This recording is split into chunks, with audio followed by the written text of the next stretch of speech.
এই গরমে ক্যালসিয়াম ব্যবহার করব, ঠিক আছে? দেখে না, 2 লিটার জল আছে, 2 লিটার জলে ক্যালসিয়াম ব্যবহার করব আমি বলেছিলাম আপনাদের সবাইকে যে গরমকালে মেডিসিন কোর্স দেখাবো, দেখে না ক্যালসিয়াম ব্যবহার করব, ঠিক আছে? তো আমি এটা গরমকালে আমি এই ক্যালসিয়ামটা ব্যবহার করি, আর শীতকালে অস্টোবেট ব্যবহার করি। এটা একটু পাতলা আছে, এটা 2 লিটার জল। আমি কিরমভাবে ব্যবহার করছি দেখে না, আমার এখানে টোটাল 70খানা লাভবাট আছে, ঠিক আছে? তার জন্য আমি এর মধ্যে 30 ফোঁটা ব্যবহার করবো। 30 ফোঁটা মানে 1 ফোঁটাও একটা পাখির হিসাব করে নয়, হাফ ফোঁটা, কারণ যেহেতু গরমকাল। এটা পুরো 1 ছিপি দেবো, এর মধ্যে 30 ফোঁটাই হয়।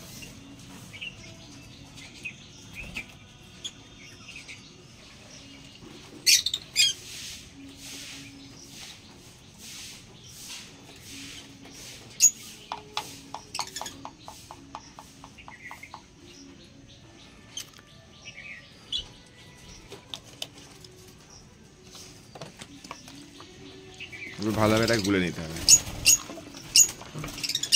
এবার কীভাবে পাখি মেডিসিন গরমকালে, মানে শীতকালে তো পাখি মেডিসিন কোর্স আমরা সবসময় দেখে থাকি, গরমকালে কি মেডিসিন কোর্স করাবেন আজকে আমি পুরো ডিটেলসে আপনাদেরকে জানিয়ে দেবো, ঠিক আছে? জল দেখে না, বোঝা যাচ্ছে না যে আমি এর মধ্যে ক্যালসিয়াম মিশিয়েছি? বোঝা যাচ্ছে ক্যালসিয়াম মেশানো আছে। দানার মধ্যে দেখে নাও, সব দানা দেখে নাও, এটা দেখে নাও, এটা দেখে নাও, এটা দেখে নাও, ভেতরে দেখে নাও, শুধু দানার মধ্যে কি আছে? কাঙ্গি দানা আর জব কিংবা ওটস, যেটাই হোক। তো টোটাল আজকে মেডিসিন এবং আমি পাখির সিড মিক্স সম্বন্ধে টোটাল ডিটেলস আমি জানিয়ে দেবো, ঠিক আছে? মালটা দেখেছে কত সময় কালার এসে, দেখে এটা সব ঘরের বাচ্চা, এগুলো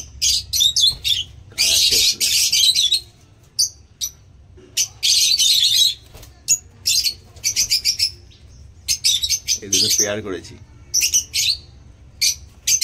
এই একটা পেয়ার করেছি।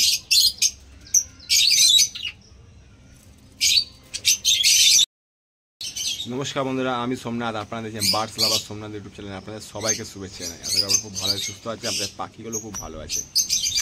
দেখুন, ফালতু বেশি হেজাবো না, পরিষ্কার ভাষায় যেটা বলা সেটা বলে দেবো। গরমকালে আপনারা মেডিসিন কিভাবে ব্যবহার করবেন পাখির ওপর, যেটা আমরা শীতকালে ব্যবহার করি সেটা গরমকালে কিভাবে ব্যবহার করবেন, ঠিক আছে? আমি নিজে ব্যবহার করছি, সেটা আপনাদেরকে দেখিয়েছি। আমি যেটাই ব্যবহার করি তার আগে আমি নিজে ব্যবহার করি, তারপর আমি ভিডিওর মাধ্যমে বলি। তার আগে কিন্তু আমি বলি না কোনো কথা, আগে নিজে কনফার্ম হই তারপর, ঠিক আছে? পাখি পুরোপুরিভাবে সুস্থ থাকবে। গরমকালে আপনারা মেডিসিন ব্যবহার করতে পারবেন, ভিটামিন ব্যবহার করতে পারবেন, ক্যালসিয়ামও ব্যবহার করতে পারবেন। তো গরমকালে পাখি মেডিসিন কোর্স জেনে নিন, পুরো 1 মাসের কোর্স বলে দেবো। 1 সপ্তাহে 1 দিন ভিটামিন, 2 দিন ক্যালসিয়াম দেবেন। 1 দিন ভিটামিন, 2 দিন ক্যালসিয়াম। এবার আপনারা হিসাব করে নেবেন কীভাবে দেবেন। আমি কিভাবে দিই, আমি দিই, যদি সোমবার আমি ভিটামিন দিই, তাহলে শনি আর শুক্রবার শনিবার ক্যালসিয়াম দিই, রবিবার প্লেন জল দিই, আবার সোমবার ভিটামিন দিই। আর পরিমাণ কমিয়ে, যদি আমি শীতকালে ভিটামিন ব্যবহার করি 6 ফোঁটা কি 5 ফোঁটা ব্যবহার করি, আমি গরমকালে সেটা 3 ফোঁটা ব্যবহার করি। 1 জোড়া পাখির ক্ষেত্রে 3 ফোঁটা। ক্যালসিয়ামও ঠিক সেমনি, একই প্রবলেম, একইভাবে ব্যবহার করতে হবে। এর মিডিলে দেখুন, এখন কদিন বাজার মানে ওয়েদার খারাপ, বৃষ্টি হচ্ছে, এর মানে নয় যে বর্ষাকাল এসে গেছে, এখনও গরম বাকি আছে। এই ওয়েদারটা কেটে যাওয়ার পর যে গরমটা আসবে না, দেখার মতো গরম আসবে। সেই জন্য বলছি পুরো মেডিসিন কোর্সটা ভালোভাবে শুনে নিন। সোমবার আমি যদি ভিটামিন দেবো, মঙ্গলবার ইলেকট্রো পাউডার দেবো, কি ওআরএস দেবো, কি বাতাসা জল দেবো, তারপর 2 দিন পর পর প্লেন জল দেবো। 4 দিনের মাথায় কি করব, আবার ইলেকট্রো পাউডার দেবো। 5 দিনের মাথায় ক্যালসিয়াম দেবো। 6 দিনের মাথায় ক্যালসিয়াম দেবো। 7 দিনের মাথায় আবার প্লেন জল দেবো। এরকমভাবে 1 মাস, টোটাল তো 3 মাস গরম, 3 মাস এইভাবে চলবে। দানার মধ্যে বদ্রি হোক, কি জাবা হোক, কি ককাটেল হোক, কি লাভবার্ড হোক, প্লেন কাঙ্গি দানা, ওটস, কিংবা জব, আর কিচ্ছু লাগবে না, ঠিক আছে, প্লেন, আর কোনো কিছু প্রয়োজন নেই। এতে পাখি খুব ভালো থাকবে, এতে পাখি এই হিসাবে মেডিসিন দেন, পাখি প্রচুর পরিমাণে ভালো থাকবে, আর পাখি ইমিউনিটি সিস্টেম খুব ভালো থাকবে, না ভিটামিন না ক্যালসিয়াম, একদম অল্প পরিমাণে, পাখি লুজ মোশন আওতায় আসবে না, কারণ গরমকালে পাখি বেশিরভাগ লুজ মোশন আওতায় চলে আসে। যদি লুজ মোশন আওতায় চলে এলো, যদি পাখি সবুজ পটি করা শুরু করে দিল, তাকে বাঁচানো অনেক দুষ্কর হয়ে যায়, প্রচুর মেডিসিন প্রচুর টাকা খরচা হয়ে যায়। অবশ্য ককাটেল পাখি হালকা হালকা সবুজ পটি করে, ওটা নিয়ে ভয় নেই। আমাদের লাভবার্ড বদ্রির ক্ষেত্রে বলছি, পালকের পটির পেছনে পালকের দিকটা পুরো সবুজ সবুজ হয়ে যায়, বেশি পরিমাণে ভিটামিন ক্যালসিয়াম যদি ব্যবহার করা হয়।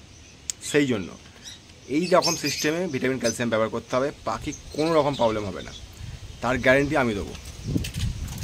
আর যদি বা কোনো রকম লোম উঠছে, পাখি পালক উঠে যাচ্ছে, পাখি গা ফলিয়ে বসে আছে, এটাও সমস্যা আসবে না, পুরো পাখি এনার্জি ফুল দমে থাকবে।